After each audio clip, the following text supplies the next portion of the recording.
Hello, my dear. Come sit by the fire. You know, there's something magical about the forest. Something that has captivated people for as long as stories have been told. And tonight, I'm going to share one of those stories with you. A story that's been whispered among the trees for centuries. It's about a spirit, an ancient guardian of the woods. You might know him as the Leshy. Yes, the Leshy. Oh, he's no ordinary creature. This spirit doesn't just protect the forest, he is the forest, with every tree, every leaf, and every creature under his watchful eyes. Imagine this. The Leshy could be standing right next to you, hidden in the shadows of the trees, watching quietly, or he could appear as a man, tall and wild, covered in moss and bark, just as if he's one with the very earth beneath your feet. But don't be afraid, child. The Leshy isn't here to harm you. Oh, no. He's more of a playful protector. He'll lead you through the forest, sure, but maybe not quite where you want to go. Sometimes, if you're not careful, he might make you walk in circles, just to remind you that in the forest, the Leshy is the one who knows the way.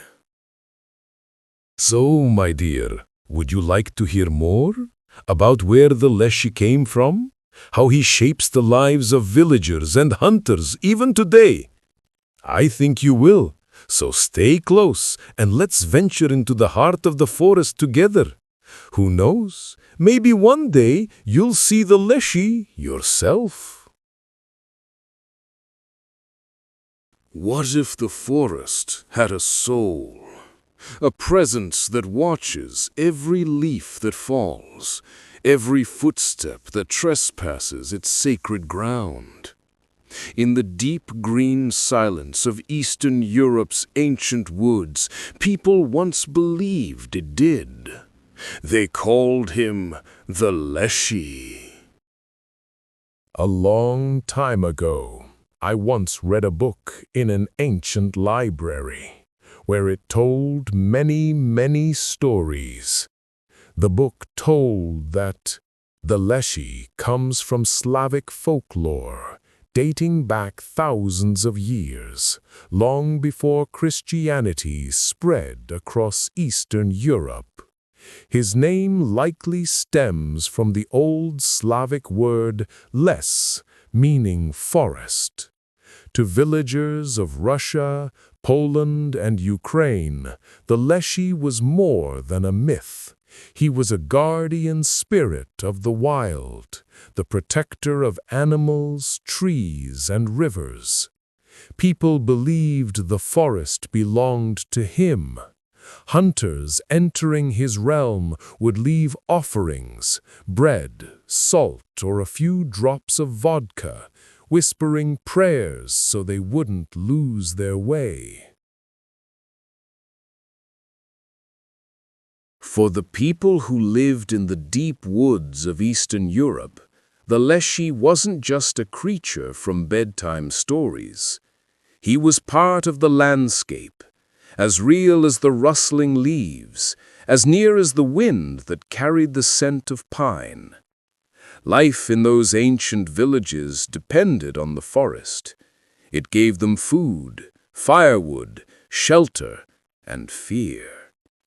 The villagers knew that if they treated the woods without respect, the Leshy would remind them who truly ruled there. Before entering the forest, hunters performed quiet rituals. They would place a small piece of bread or a pinch of salt on a stump, whispering prayers like, "Leshy, Lord of the woods, guide my path and forgive my steps." These simple acts of humility were meant to keep the spirit appeased. To walk into the forest uninvited, without a word to its guardian, was considered reckless, almost suicidal. It was said that the Leshy could lead a person astray without ever showing himself. Paths that seemed familiar would twist and change. The moss would grow on the wrong side of trees. Voices, sometimes of loved ones, would call your name from the distance, luring you deeper and deeper until the forest swallowed you whole. Only those who reversed their shirts or wore their shoes on the wrong feet could break the spell, confusing the Leshy's sense of direction and finding their way out. Folklorists believed these stories served a practical purpose. They warned travelers to stay alert, to respect the wilderness, and to never wander too far from the path. But for the people who told them, they were not mere metaphors. The Leshy was real, a presence that could punish arrogance and reward kindness. Sometimes, stories painted him as playful rather than malicious. Children who wandered too deep into the forest might find their way home unharmed, but slightly changed, as if they had been teased, tested, and returned by the Leshy himself. Animals were said to be under his protection. Wolves, bears, and deer followed his command. A hunter who killed more than he needed risked the Leshy's wrath, perhaps finding his arrows bent, his gun jammed, or his prey vanishing before his eyes. To the peasants, the Leshy embodied the forest's dual nature, generous but unpredictable, beautiful yet dangerous. He was a mirror of humanity's own behavior toward nature. If you lived in harmony with the woods, you were blessed. If you took too much, the Leshy would take back more than you ever imagined.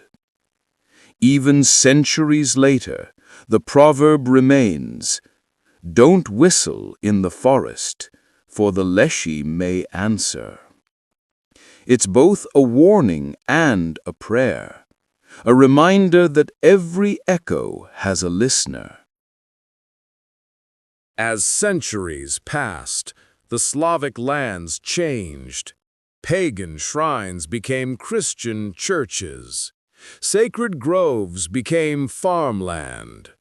Yet the Leshy endured.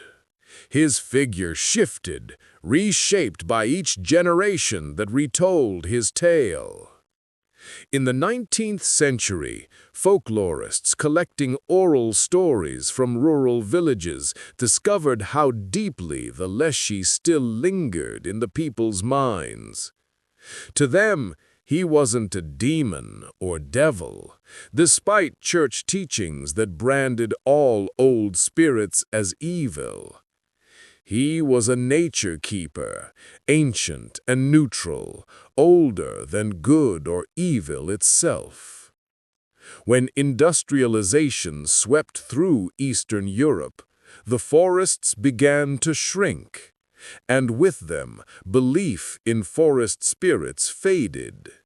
But legends rarely die, they evolve. By the 20th century, the Leshy found new life in art, literature, and eventually digital media.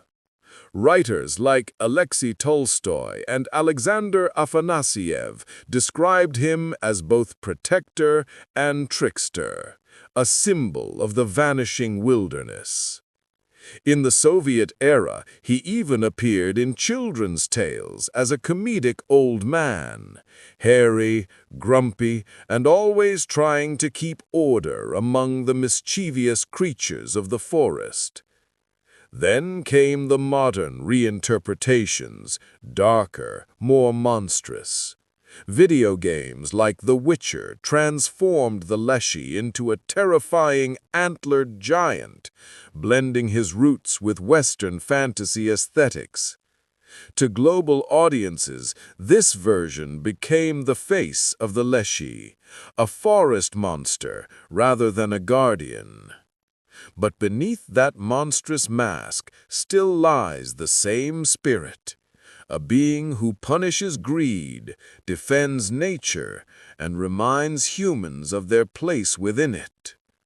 Modern scholars view the Leshy as part of a larger mythic pattern, a green man archetype found across cultures. From the Celtic green man carved on church walls, to Native American forest guardians, to Japan's Kodama spirits, the message repeats. Nature sees, nature reacts. In recent years, as conversations about climate change and deforestation grow louder, the Leshy has returned in unexpected ways. Environmental artists invoke him as a metaphor, a voice of the earth fighting back. Slavic neo-pagan communities in Poland and Russia have revived ancient rituals, leaving offerings not to summon a ghost, but to honor the balance their ancestors once cherished. On social media, digital illustrators create haunting, green-tinted artworks, part mythology, part environmental warning. The Leshy, they say, is not gone. He has simply changed his form, adapting to a world that once tried to forget him. Perhaps that's what all folklore does. It evolves to meet the fears and hopes of its era. Once, the Leshy protected forests from careless woodcutters. Now, he warns us all. A myth reborn in the age of melting ice and burning trees. When you walk into a quiet forest and hear nothing but the hum of leaves and the breath of wind, do you ever feel watched? Ancient Slavic people would tell you that's the Leshy. He doesn't mean harm, he's only making sure you remember where you are, on sacred ground. The story of the Leshy is not simply a superstition from a forgotten past. It's a window into how humanity once saw itself in relation to the world. People didn't see nature as a collection of resources. They saw it as a living entity with spirits, moods, and memory. By giving the forest a face, they gave it respect. They knew that the world around them could live without humans, but humans could never live without the world. In that sense, the Leshy represents something deeply human, the instinct to personify the unknown, to turn fear into reverence. He is both warning and wisdom, the embodiment of ecological morality long before the word ecology existed. We've come far since those early myths, but maybe too far. We build over forests, drain rivers, and call it progress. Yet deep down, we still tell stories about spirits in the dark because part of us remembers. Part of us knows we've lost something sacred. Today, when environmental activists talk about the voice of the forest, they may not realize they're echoing ancient Slavic prayers. The Leshy's story, reborn through art, literature, and digital culture, becomes a bridge, connecting ancient wisdom to modern conscience. Imagine if every forest had a Leshy again, if every tree we cut, every river we poisoned, came with a whisper reminding us this land is alive. Would we still treat nature the same way? That is why folklore matters. These stories are not just entertainment, they are cultural memory. They hold the lessons our ancestors carved into myth so that we would not forget. The Leshy is not a monster nor a saint. He is a symbol of balance, of how easily harmony can become chaos when respect turns to greed. So, next time you find yourself in the forest, pause, listen.